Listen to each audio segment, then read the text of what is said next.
When you're about to ask someone for something before you even begin, you add, "Sorry to bother you, but..."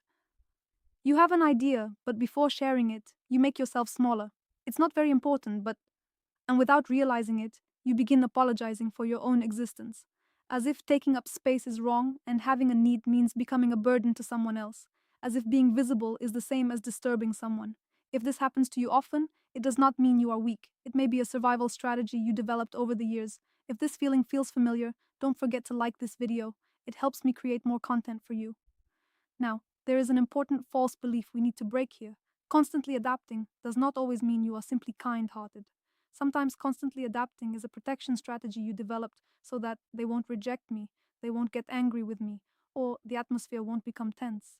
The problem is not that you are kind, the problem may be that your nervous system perceives social tension as a life threatening danger. Your brain is not trying to sabotage you, it is trying to protect you. But unfortunately, this protection mechanism can turn into a problem over time.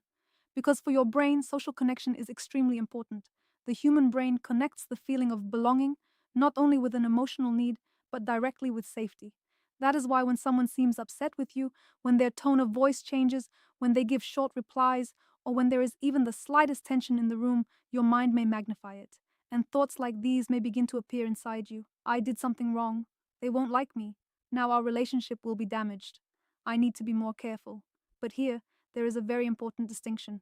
Your mind does not produce reality, it produces interpretations. Someone being silent does not necessarily mean they are bothered by you. Someone's facial expression changing does not mean you made a mistake. Another person's dissatisfaction does not mean your existence is too much. But if in the past, love, approval, or safety only came when you adapted, your brain may have learned this pattern. If I keep the atmosphere calm, I will be safe. If I suppress my needs, I will be loved. If I don't cause problems, I will be accepted. And over time, apologizing stops being just a word. It becomes a posture. You pull yourself back, you soften your ideas, you minimize your needs. You begin to live not for your own comfort, but to avoid making others uncomfortable. But this has an invisible cost. Constantly trying to read what other people feel drains your mental energy. Constantly wondering, am I too much? Weakens your inner sense of safety. Constantly adjusting yourself according to others makes it harder over time to hear your own voice.